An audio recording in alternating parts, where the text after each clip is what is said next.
अवधूत चिंतन श्री गुरुदेव दत्त श्री स्वामी समर्थ.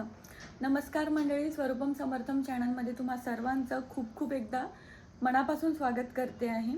तर आजच्या व्हिडिओमध्ये आपण बोलणार आहे की 26 डिसेंबर 2023ला आहे दत्त जयंती. तर दत्त जयंती निमित्त आपल्याला कुठल्या सेवा करायच्या आहे. आपल्याला सगळ्यांना माहिती आहे आपण स्वामी सेवेकरी आहोत. तर दत्त जयंतीचं आपल्या आयुष्यात किती महत्त्व आहे आणि दत्त जयंती हा दिवस आपल्यासाठी किती मोठा आहे हे आपल्या सगळ्यांना माहिती आहे.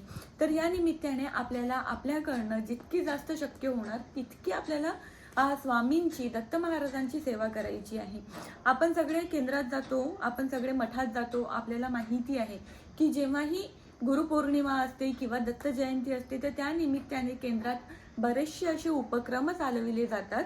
आता बरेचशा आपल्या हातून सेवा घडविल्या जातात. पण जसं मी आता मुंबईला राहते आणि माझ्या घराजवळ लगेच कुठे केंद्र नाही आहे, त्यामुळे माझं केंद्रात जाणं जमत नाही. असे माझ्यासारखे बरेच लोक असतील की ज्यांना ॲक्सेसिबल नसेल केंद्रात जाणं किंवा मठात जाणं, तर मग त्यांनी काय करायचं, तर त्यांनी आपल्या घरच्या घरी ही सेवा करू शकता तुम्ही.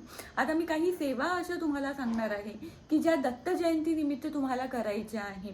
तर लक्षात असू द्या, आपल्याला 6 डिसेंबर 2023 पासनं तर 26 डिसेंबर 2023 पर्यंत आपल्याला दत्त जयंती निमित्त काही सेवा करायच्या आहे, त्या मी तुम्हाला सांगणार आहे. तर सेवा म्हणजे कुठल्या सेवा करायच्या आहे, तर मी प्रत्येक व्हिडिओमध्ये माझ्या नेहमी म्हणत असते की सेवा करणे म्हणजे तुम्ही खूप काही करा देवासाठी, अशातला काही भाग नसतो.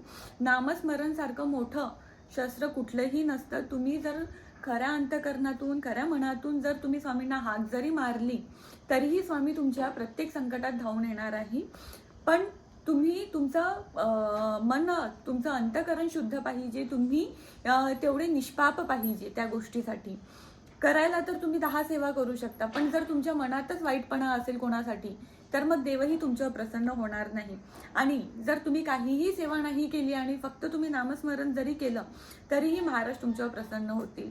तर आता मी तुम्हाला सांगणार आहे की सेवा कुठल्या करायच्या. तर बघा, 6 डिसेंबरपासनं आपल्याला 26 डिसेंबरपर्यंत सेवा करायची आहे.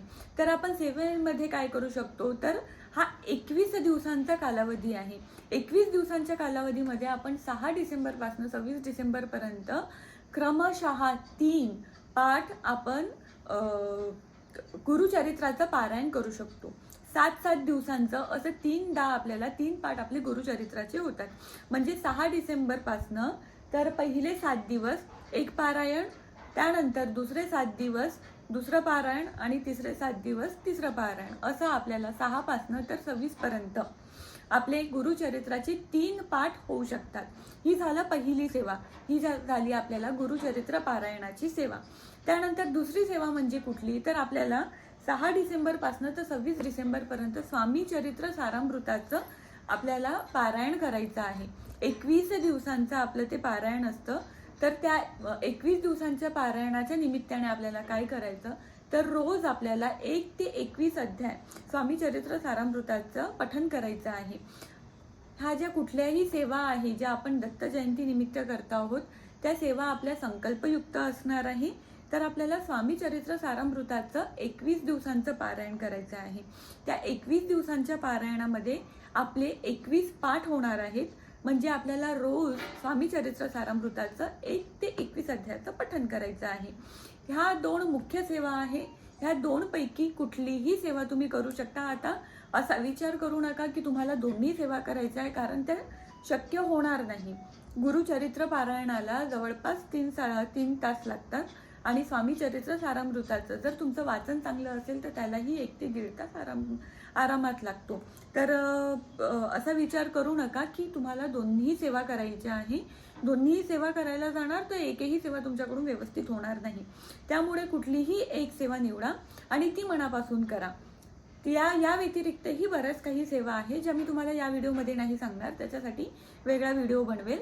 पण जसे मी नेहमी म्हणते, नामस्मरण या व्यतिरिक्त दुसरी कुठलीही चांगली सेवा नाही आहे. जरी तुम्ही फक्त नामस्मरण जरीही केलं तरीही ते स्वामींना प्रिय आहे. पण आपली ही इच्छा असते की आपल्याला आता कुठला सण येतो आहे, स्वामींचा, दत्त महाराजांचा कुठला उत्सव येतो आहे, तर त्यानिमित्ताने आपल्या हातून काही चांगले पुण्य घडावं, आपल्या हातून काही सेवा घडाव्या स्वामींच्या आणि दत्त महाराजांसाठी, म्हणून आपली ही इच्छा असते. तर त्या निमित्ताने आपण ह्या सेवा करू शकतो. आता जसं मी आधी सांगितलं की ह्या सेवा आपल्याला संकल्पयुक्त करायचं आहे. गुरुचरित्र पारायण जर करायचं असलं तर त्याचे काही नियम आणि अटी असतात, ज्यांचं पालन आपल्याला करावंच लागतं. नियम आणि अटी तुम्हाला माहीत असेल तर ठीक, नाही तर त्यावर मी एक व्हिडिओ नवीन बनवेल की गुरुचरित्राचं पारायण कसं करायचं, त्याचे नियम अटी काय आहेत आणि कुठल्या गोष्टी आपण गुरुचरित्र पारायणात आपण खाऊ शकतो किंवा कुठल्या नाही खायच्या. आणि स्वामी चरित्र सारामृताचं सुद्धा काही नियम आणि अटी असतात. गुरुचरित्र पारायणाचे जेवढे नियम असतात त्यापेक्षा काही कमीच नियम आहेत. पण तरी आपण कुठलंही जरी संकल्पयुक्त कुठलीही सेवा करायची म्हटलं किंवा कुठलंही संकल्पयुक्त पारायण करायचं म्हटलं तर काही नियम आणि अटी आहेत ज्यांचं आपल्याला पालन करावं लागतं. तर स्वामी चरित्र सारामृताचेही काही नियम आणि अटी आहेत, ज्यावरही मी एक व्हिडिओ बनवेल की महाराजांचं आता दत्त जयंतीनिमित्त जे 21 दिवसीय पारायण आहे स्वामी चरित्र सारामृताचं, त्यांची नियम आणि अटी काय आहेत त्यावरही सुद्धा एक नवीन व्हिडिओ बनवेल. तर आता मला असं वाटते अजून 5 दिवस आहेत आपल्याकडे. तर ह्या 5 दिवसात तुम्ही विचार करा की तुम्हाला कुठल्या सेवा करायच्या आहे दत्त जयंतीनिमित्त. पुन्हा एकदा अशाच एका नवीन व्हिडिओसोबत भेटू. तेव्हापर्यंत चॅनलला जर लाईक केलं नसेल, शेअर केलं नसेल, सबस्क्राईब केलं नसेल तर नक्की करून घ्या. भिऊ नकोस, स्वामी पाठीशी आहे.